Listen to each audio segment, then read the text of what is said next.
Good morning. This is KELOLAND On The Go with all you need to know in news and weather as you start your Sunday. We also have your Boredom Busters coming up, but first, our top story. Sioux Falls Fire Rescue responded to a fire at an apartment building at 18th and Minnesota last night. Officials say a fire was burning inside of a windowsill on a second-floor room. Crews at the scene were able to keep the fire from spreading. Everyone inside got out safely. No one was hurt. Fire Rescue says the fire may have been sparked by a discarded cigarette. South Dakota authorities have released the name of the man killed in a crash with a Caterpillar highway maintenance vehicle last week in Davison County. 24-year-old Calvin John Bolut of Corsica died Wednesday when his car collided with the maintenance vehicle on an Interstate 90 overpass south of Mount Vernon. Bolut died at the scene. The driver of the maintenance vehicle was not hurt. We hope to learn more information about a weekend crash in Sioux Falls that sent a child to the hospital. It happened Friday night at the intersection of West 12th Street and South Kiwanis Avenue. Police say the driver of a Hyundai Genesis ran a red light and crashed into a Chevrolet Malibu. A 4-year-old inside the Malibu was thrown from the car and was taken to the hospital with non-life-threatening injuries. Police have charged the driver of the Genesis, 33-year-old Nathan Early, with DWI and vehicular battery. We hope to get an update on the investigation during Monday morning's police briefing, which we will carry live here on KELOLAND.com beginning at 10:30.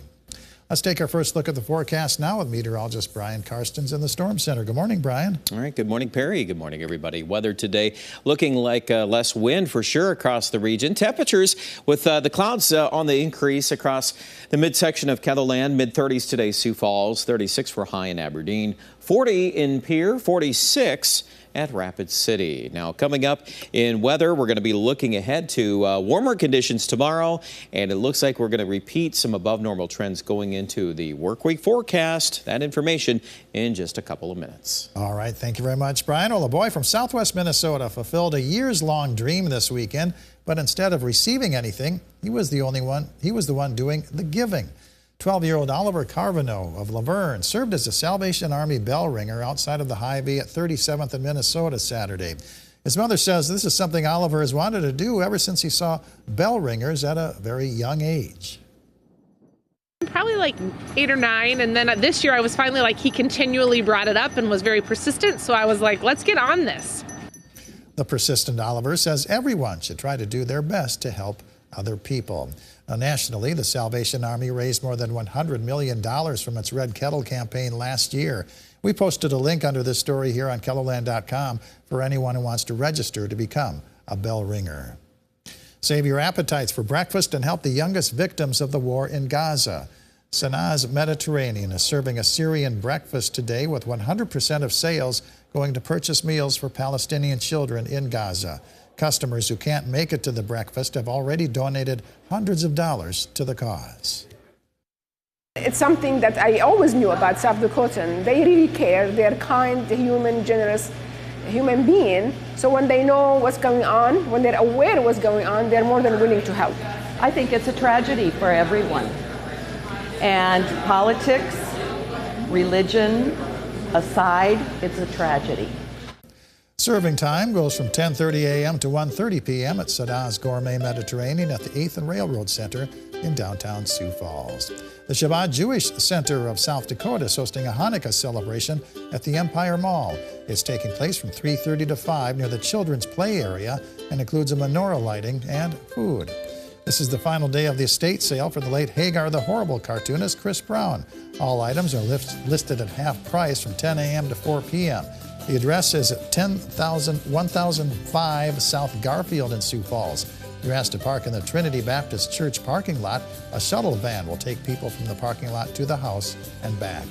The East Nidaros Lutheran Church in rural Baltic is hosting a live nativity from 5 to 7 p.m. The characters will be portrayed by Sunday school and confirmation students. Animals will include donkeys, sheep, and a calf. There will also be caroling along with cookies, coffee, and hot chocolate. Brian? All right, our forecast here as we finish up the weekend. We're looking at a pretty chilly start out there this morning, but 30s this afternoon. Pretty much typical, near normal weather for this time of the year. East River this afternoon. Clouds will probably keep temperatures in check, but more 40s building into the west, and that's a strong signal of what's coming tomorrow.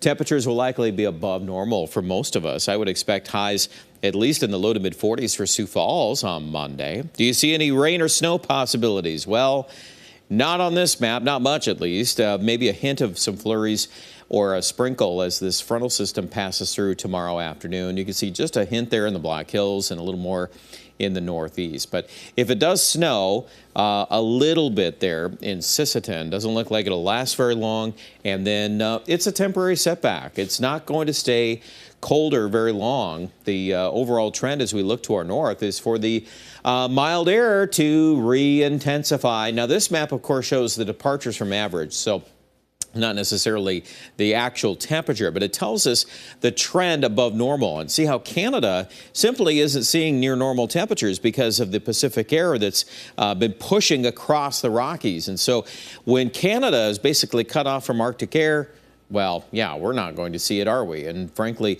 much of this 10-day period is going to be at or above normal. Some of the days at least in the mid to upper 40s in Sioux Falls, and we could argue that in many, if not most locations in KELOLAND. So a lot of days like that leading up to Christmas. Highs today, 39 Mitchell, still up to 40 Chamberlain, 42 in Winter. Forecast lows tonight dropping back to 20 Sioux Falls, 22 in Aberdeen, and 25 in Rapid City. Tomorrow, hey, we could go 50 in Phillip. We'll do that, 48 in Winter. 7-day forecast.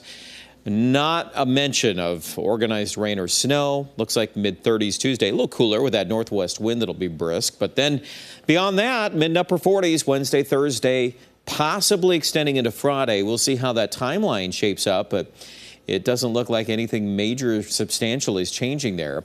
Aberdeen, I still think we could end up melting. In fact, we will. We'll melt the snow we've got. And temperatures in the 40s there at the end of the work week. Pierre also looks like a good chance of 45 to 50 degree weather starting Wednesday, into the 50s on Thursday. And then Friday and Saturday, very little change. Rapid City, too. A large part of that 7-day forecast is at or above normal with those 40s and 50s. Of course, we'll continue to watch things before Christmas, but that's the way it's looking for now. That's your weather. We've got more coverage online at KELOLAND.com. Have a great Sunday.